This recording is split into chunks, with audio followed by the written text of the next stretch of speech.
Hello દોસ્તો, આજે આપણે સ્પેશિયલ પોલીસ કોન્સ્ટેબલ અને પીએસઆઈ માટે જીકે એટલે કે જનરલ નોલેજના આઈએમપી પ્રશ્નોની પ્રેક્ટિસ ટેસ્ટ લઈશું। આ ટેસ્ટ કુલ 20 પ્રશ્નોની રહેશે અને આજની આપણી આ ટેસ્ટ પહેલી હશે, એટલે કે દોસ્તો જનરલ નોલેજની આજની આપણી પહેલી ટેસ્ટ છે। અને દોસ્તો આ ટેસ્ટ તમને લાગશે કે 20 પ્રશ્નોની છે, પણ ના દોસ્તો, આ ટેસ્ટમાં આપણે 50 થી 60 નાના નાના વન લાઇનર પ્રશ્નોનો સમાવેશ કરીને આજના પ્રશ્નો બનાવ્યા છે અને તમને આ ટેસ્ટથી ફાયદો પણ જરૂર થશે। તો ચાલો દોસ્તો જોઈએ તમારું નોલેજ કેટલું છે અને દોસ્તો તમે પરીક્ષામાં કેટલા ગુણ મેળવી શકો છો તે પણ આપણે જોઈએ। અને દોસ્તો જો તમે પોલીસ કોન્સ્ટેબલની તૈયારી કરતા હોય તો તમારે આ 20 પ્રશ્નોની પ્રેક્ટિસ ટેસ્ટમાં મિનિમમ 8 પ્રશ્નો સાચા પડવા જરૂરી છે। અને જો દોસ્તો તમે પીએસઆઈની તૈયારી કરતા હોય તો તમારે આ 20 પ્રશ્નોની પ્રેક્ટિસ ટેસ્ટમાં મિનિમમ 10 પ્રશ્નો સાચા પડવા જરૂરી છે। તો ચાલો દોસ્તો શરૂ કરીએ આજની પ્રેક્ટિસ ટેસ્ટ। અને આ દોસ્તો હજી સુધી જો તમે અમારી ચેનલ સાથે જોડાયેલા નથી તો જોડાઈ જજો, કેમ કે આવી જ પોલીસ ભરતીને લગતી આઈએમપી પ્રેક્ટિસ ટેસ્ટ અને ઇમ્પોર્ટન્ટ પ્રશ્નો તમને સમયસર મળતા રહેશે। તો ચેનલને સબસ્ક્રાઇબ કરી નાખજો। અને હા દોસ્તો, આવી જ આઈએમપી એટલે કે ઇમ્પોર્ટન્ટ ટોપિકની આપણે બીજી પ્રેક્ટિસ ટેસ્ટ પ્લેલિસ્ટમાં આપણે મૂકી દીધી છે, એટલે કે આપણી ચેનલમાં મુકાઈ જાય છે, તો તમે તે પણ જોઈ શકો છો। તો ચાલો દોસ્તો શરૂ કરીએ આજની જનરલ નોલેજની પ્રેક્ટિસ ટેસ્ટ નંબર 1। પ્રશ્ન 1, સમાધિ સ્થળમાં કયા અયોગ્ય છે? પ્રશ્ન છે સમાધિ સ્થળમાં કયા અયોગ્ય છે તે આપણે જણાવવાના છે। તો દોસ્તો પહેલું છે રાજઘાટ સમાધિ ગાંધીજીની છે, શક્તિ સ્થળ જ્ઞાની જેલસિંહની છે, નારાયણઘાટ ગુલઝારીલાલ નંદાની છે, એકતા સ્થળ સરદાર પટેલની છે।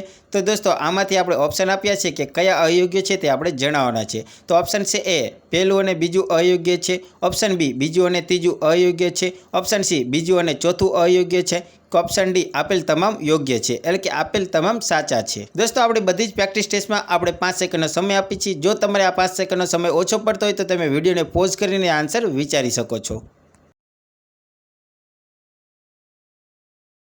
આનો રાઈટ આન્સર આવશે ઓપ્શન સી બીજું અને ચોથું। દોસ્તો બીજું અને ચોથું અયોગ્ય છે, એટલે કે દોસ્તો શક્તિ સ્થળ જ્ઞાની જેલસિંહની નથી અને એકતા સ્થળ સરદાર પટેલની નથી। દોસ્તો સાચા છે રાજઘાટ સમાધિ ગાંધીજીની છે અને નારાયણઘાટ સમાધિ ગુલઝારીલાલ નંદાની છે। અને દોસ્તો શક્તિ સ્થળ ઇન્દિરા ગાંધીની છે અને એકતા સ્થળ જ્ઞાની જેલસિંહની છે, યાદ રાખજો। પ્રશ્ન 2, પુરસ્કાર ક્ષેત્રમાં કયું વિધાન સાચું છે? તો દોસ્તો વિધાન છે બોરલોગ પુરસ્કાર કૃષિ ક્ષેત્રમાં આપવામાં આવે છે। બીજું વિધાન છે ધ્યાનચંદ પુરસ્કાર રમતગમતમાં આપવામાં આવે છે। તો દોસ્તો ઓપ્શન છે એ માત્ર પહેલું વિધાન સાચું છે, ઓપ્શન બી માત્ર બીજું વિધાન સાચું છે, ઓપ્શન સી પહેલું અને બીજું બંને વિધાન સાચું છે, ઓપ્શન ડી એક પણ વિધાન સાચું નથી।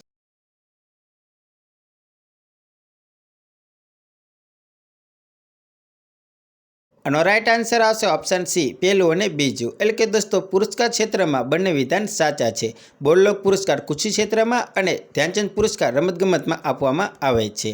પ્રશ્ન 3, નીચેનામાંથી યોગ્ય દિવસ જણાવો। એટલે કે દોસ્તો આ 4 દિવસમાંથી એક યોગ્ય દિવસ છે, બીજા 3 ખોટા છે। તો પહેલું છે વિશ્વ વિરાસત દિવસ 17 એપ્રિલે, બીજું તમાકુ વિરોધી દિવસ 29 મે, ત્રીજું વિશ્વ વસ્તી દિવસ 11 જુલાઈ, ચોથું વિશ્વ યોગ દિવસ 21 સપ્ટેમ્બર। કે દોસ્તો આમાંથી કયા દિવસ એટલે કે કયો એક યોગ્ય છે, એટલે કે એક દિવસ સાચો છે, બીજા 3 ખોટા છે, તો કયો સાચો છે તે આપણે જણાવવાનો છે।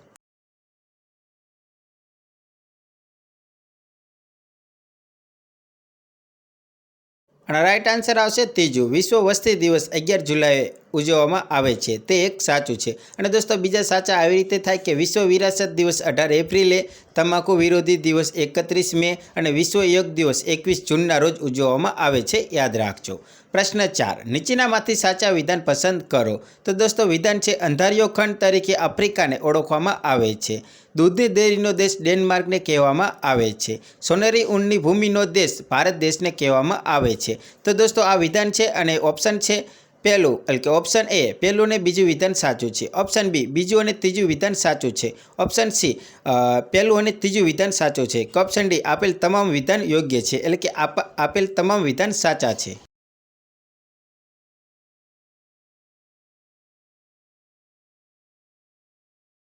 આનો રાઈટ આન્સર આવશે ઓપ્શન એ પહેલું અને બીજું વિધાન સાચું છે, એટલે કે દોસ્તો અંધારિયો ખંડ તરીકે આફ્રિકાને ઓળખવામાં આવે છે, એટલે કે આફ્રિકા દેશને ઓળખવામાં આવે છે અને દૂધની ડેરીનો દેશ ડેનમાર્કને કહેવામાં આવે છે, અને દોસ્તો સોનેરી ઊનની ભૂમિનો દેશ ઓસ્ટ્રેલિયા દેશને કહેવામાં આવે છે।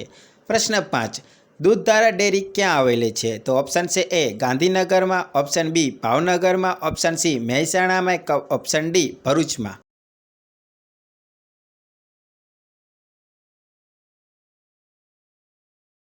આનો રાઈટ આન્સર આવશે ઓપ્શન ડી ભરૂચમાં. દોસ્તો દૂધધારા ડેરી ભરૂચમાં આવેલી છે. અને દોસ્તો આ પણ ડેરી યાદ રાખજો, મધર ડેરી ગાંધીનગર જિલ્લામાં, દૂધ સરિતા ડેરી ભાવનગર જિલ્લામાં અને દૂધસાગર ડેરી મહેસાણા જિલ્લામાં અને ગોપાલ ડેરી રાજકોટ જિલ્લામાં આવેલી છે. આ પણ દોસ્તો આઈએમપી છે, આ પણ ખાસ યાદ રાખી લેજો. પ્રશ્ન 6, તળાવ સંદર્ભે ખોટું વિધાન જણાવો. એટલે કે દોસ્તો ખોટો ઓપ્શન આપણે જણાવવાનો છે, બીજા 3 સાચા છે ને એક ખોટો છે. તો ઓપ્શન છે એ મુનસર તળાવ વિરમગામ ખાતે આવેલ છે. ઓપ્શન બી સશસ્ત્રલિંગ તળાવ પાટણ ખાતે આવેલ છે. ઓપ્શન સી શર્મિષ્ઠા તળાવ વડનગર ખાતે આવેલ છે. ઓપ્શન ડી આજવા તળાવ જુનાગઢ ખાતે આવેલ છે. એટલે કે દોસ્તો આમાંથી કયું વિધાન ખોટું છે તે આપણે જણાવવાનું છે.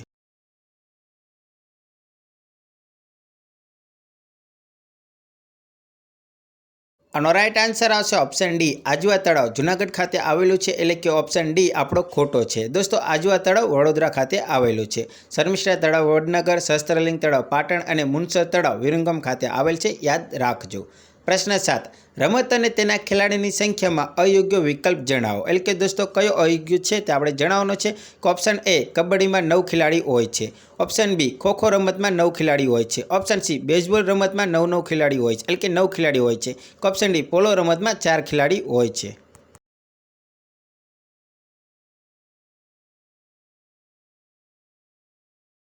અને આન્સર આવશે ઓપ્શન એ કબડ્ડી 9 ખેલાડી. એટલે કે દોસ્તો ઓપ્શન એ કબડ્ડીમાં 9 ખેલાડી નથી હોતા, એટલે કે આ આપણો વિકલ્પ અયોગ્ય છે. કબડ્ડીમાં દોસ્તો 7 ખેલાડી હોય છે. પ્રશ્ન 8, નીચેનામાંથી રાજ્યના મુખ્ય તહેવાર વિશે યોગ્ય વાક્ય જણાવો. એટલે કે દોસ્તો સાચું વિધાન આપણે જણાવવાનું છે. તો દોસ્તો વિધાન છે ગણગોર કેરળ રાજ્યનો મુખ્ય તહેવાર છે.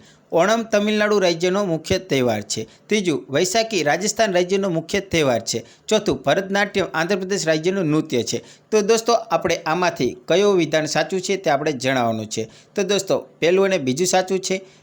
ઓપ્શન બી બીજું ત્રીજું ચોથું સાચું છે. ઓપ્શન સી પહેલું બીજું અને ત્રીજું સાચું છે. ઓપ્શન ડી આપેલ તમામ અયોગ્ય છે. એટલે કે દોસ્તો આપેલ તમામ ખોટા છે.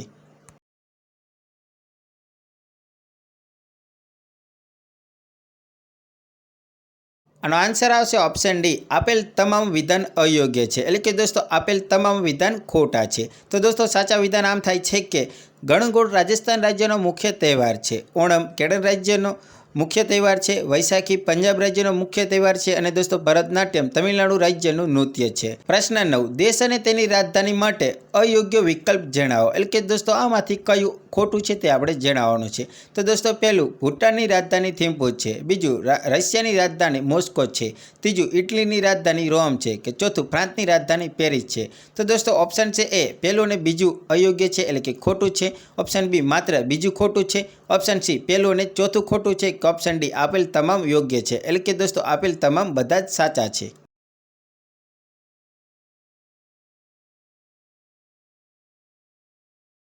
આનો રાઈટ આન્સર આવશે ઓપ્શન ડી આપેલ તમામ યોગ્ય છે. એટલે કે દોસ્તો દેશ અને તેની રાજધાની માટે આપેલ તમામ યોગ્ય છે. ભૂતાનની રાજધાની થિમ્પુ છે, રશિયાની રાજધાની મોસ્કો છે, ઇટલીની રાજધાની રોમ છે અને ફ્રાન્સની રાજધાની પેરિસ છે. બધા જ સાચા છે. પ્રશ્ન 10, નીચેનામાંથી મહામનના ઉપનામ કોનું છે? તો દોસ્તો ઓપ્શન છે એ ચિત્તરંજન દાસનું. ઓપ્શન બી મદન મોહન માલવીયાનું. ઓપ્શન સી ભગતસિંહનું. ઓપ્શન ડી રાજગુરુનું.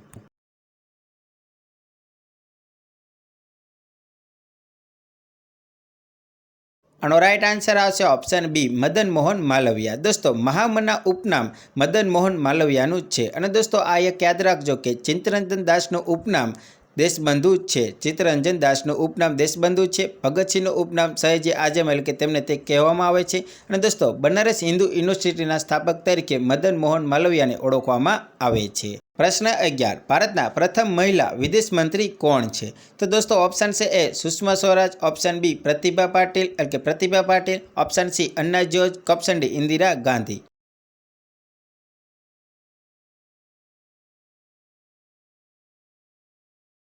આનો રાઈટ આન્સર આવશે ઓપ્શન એ સુષ્મા સ્વરાજ. દોસ્તો ભારતના પ્રથમ મહિલા વિદેશ મંત્રી સુષ્મા સ્વરાજ છે. અને દોસ્તો આ પણ યાદ રાખો, મહિલા એટલે કે પ્રથમ મહિલા વડાપ્રધાન ઇન્દિરા ગાંધી, પ્રથમ મહિલા રાષ્ટ્રપતિ પ્રતિભા પાટીલ, પ્રથમ મહિલા IAS અન્ના જોર્જ અને પ્રથમ મહિલા IPS કિરણ બેદી છે. દોસ્તો આ ખાસ યાદ રાખજો, અત્યારે જોડકામાં અથવા તો ખરા ખોટામાં પણ પૂછી શકે છે. પ્રશ્ન 12 નીચેનામાંથી સાચું વિધાન જણાવો। તો દોસ્તો વિધાન 2 આપેલા છે અને આપણે સાચું વિધાન જણાવવાનું છે। પહેલું વિધાન છે મુંબઈને ભારતનું બોસ્ટન કહેવામાં આવે છે। બીજું વિધાન છે મહેલોનું શહેર જયપુરને કહેવામાં આવે છે। તો દોસ્તો ઓપ્શન છે એ માત્ર પહેલું વિધાન સાચું છે, ઓપ્શન બી માત્ર બીજું વિધાન સાચું છે, ઓપ્શન સી પહેલું અને બીજું બંને વિધાન સાચા છે, ઓપ્શન ડી બંને વિધાન ખોટા છે।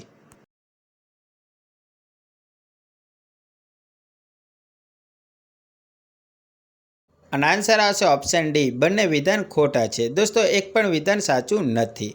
દોસ્તો આપણે વિધાન આમાંથી બનાવ્યા હતા। તો દોસ્તો ભારતનું બોસ્ટન અમદાવાદને શહેર એટલે કે અમદાવાદ શહેરને કહેવામાં આવે છે, મહેલોનું શહેર કલકત્તાને કહેવામાં આવે છે, ભારતનું બોલિવૂડ મુંબઈને કહેવામાં આવે છે અને ભારતનું પેરિસ જયપુર શહેરને કહેવામાં આવે છે। પ્રશ્ન 13 ઈરાન દેશનું ચલણી નાણું કયું છે? તો દોસ્તો ઓપ્શન છે A rial, option B dinar, option C rand, option D real.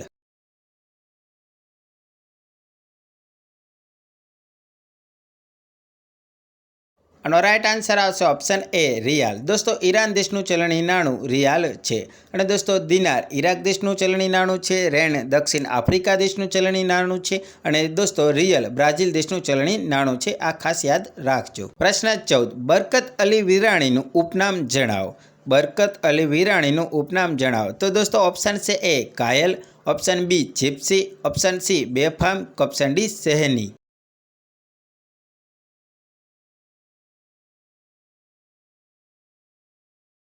આનો રાઈટ આન્સર આવશે ઓપ્શન સી બેફામ। દોસ્તો બરકત અલી વિરાણીનું ઉપનામ બેફામ છે।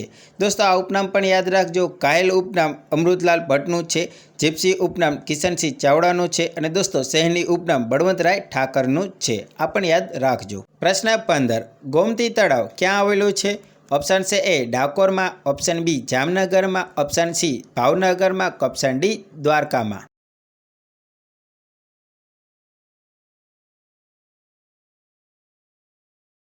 આનો રાઈટ આન્સર આવશે ઓપ્શન એ ડાકોરમાં। દોસ્તો ગોમતી તળાવ ડાકોરમાં આવેલું છે અને દોસ્તો જામનગરમાં રણમલ તળાવ આવેલું છે, તે પણ યાદ રાખજો। પ્રશ્ન 16 ઔરંગા નદીના કિનારે કયું શહેર વસેલું છે? પ્રશ્ન છે ઔરંગા નદીના કિનારે કયું શહેર વસેલું છે? તો દોસ્તો ઓપ્શન છે A Dwarka, option B Valsad, option C Surat, option D Shamlaji.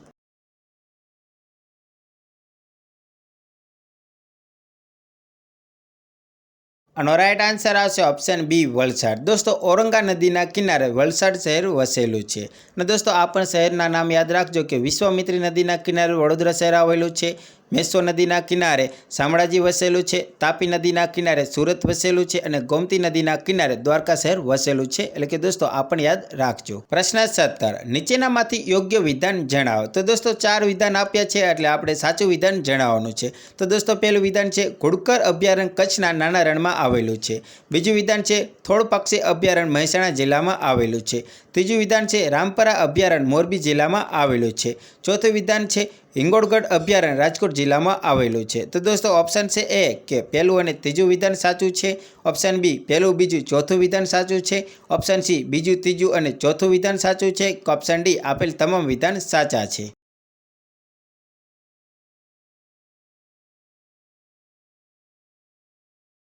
આનો રાઈટ આન્સર આવશે ઓપ્શન ડી આપેલ તમામ વિધાન સાચા છે। દોસ્તો ઘુડખર અભયારણ્ય કચ્છના નાના રણમાં, થોળ પક્ષી અભયારણ્ય મહેસાણા જિલ્લામાં, રામપરા અભયારણ્ય મોરબી જિલ્લામાં અને હિંગોળગઢ અભયારણ્ય રાજકોટ જિલ્લામાં આવેલું છે, તમે ખાસ યાદ રાખજો। પ્રશ્ન 18 નીચેનામાંથી સાચું વિધાન જણાવો। તો દોસ્તો 2 વિધાન આપ્યા છે, તેમાંથી સાચા વિધાન આપણે જણાવવાના છે।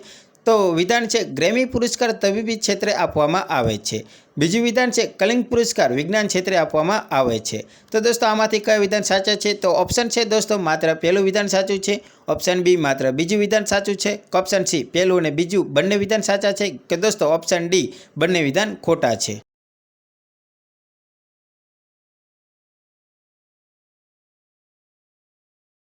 આનો રાઈટ આન્સર આવશે ઓપ્શન બી એટલે કે માત્ર બીજું વિધાન સાચું છે। દોસ્તો પહેલું વિધાન ખોટું છે। ગ્રેમી પુરસ્કાર સંગીત ક્ષેત્રે આપવામાં આવે છે, ના કે તબીબી ક્ષેત્રે। અને દોસ્તો કલિંગ પુરસ્કાર વિજ્ઞાન ક્ષેત્રે આપવામાં આવે છે, બંને તમે યાદ રાખજો। પ્રશ્ન 19 કટોકટીની જોગવાઈ કયા દેશમાંથી લેવામાં આવી છે? કટોકટીની જોગવાઈ કયા દેશમાંથી લેવામાં આવી છે? તો દોસ્તો ઓપ્શન છે એ રશિયામાંથી, ઓપ્શન બી અમેરિકામાંથી, ઓપ્શન સી જર્મનીમાંથી, ઓપ્શન ડી બ્રિટનમાંથી।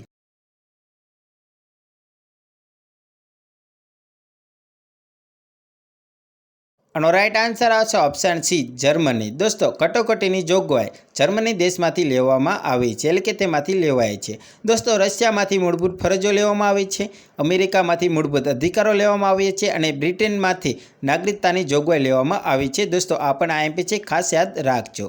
પ્રશ્ન 20 હંસા મહેતા ગ્રંથાલય ક્યાં આવેલું છે? ઓપ્શન છે A Vadodara, option B Ahmedabad, option C Botad, option D Amreli.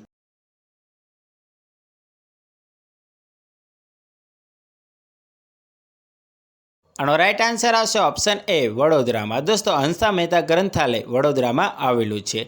દોસ્તો આપણે અહીંયા 20 પ્રશ્નોની પ્રેક્ટિસ ટેસ્ટ પૂરી કરીએ છીએ। હવે તમને હું એક સ્ટાર પ્રશ્ન આપું છું। સ્ટાર પ્રશ્નનો જવાબ તમારે જાતે એટલે કે કમેન્ટમાં જણાવવાનો રહેશે। તો સ્ટાર પ્રશ્ન જ છે, ઓડિશાનું કયું નૃત્ય ખૂબ જ જાણીતું છે? ઓડિશાનું કયું નૃત્ય ખૂબ જ જાણીતું છે? તો દોસ્તો ઓપ્શન છે A Ghoomar, option B Kuchipudi, option C Odissi, option D Bharatanatyam. દોસ્તો આનો જવાબ તમારે કમેન્ટમાં જણાવવાનો છે। અને દોસ્તો 20 પ્રશ્નોની પ્રેક્ટિસ ટેસ્ટ લીધી, તે 20 પ્રશ્નોમાંથી તમારે કેટલા પ્રશ્નો સાચા પડ્યા તે પણ કમેન્ટમાં જણાવજો। અને દોસ્તો આવી જ આઈએમપી અને બીજી પ્રેક્ટિસ ટેસ્ટ તમને પ્લેલિસ્ટમાં મળી જશે, તમે ચેક કરી શકો છો। અને દોસ્તો આવી જ પ્રેક્ટિસ ટેસ્ટ મેળવવા માટે અમારી ચેનલને સબસ્ક્રાઈબ જરૂર કરજો। ચાલો દોસ્તો મળીએ બીજા વિડીયોમાં। જય હિન્દ, જય ભારત।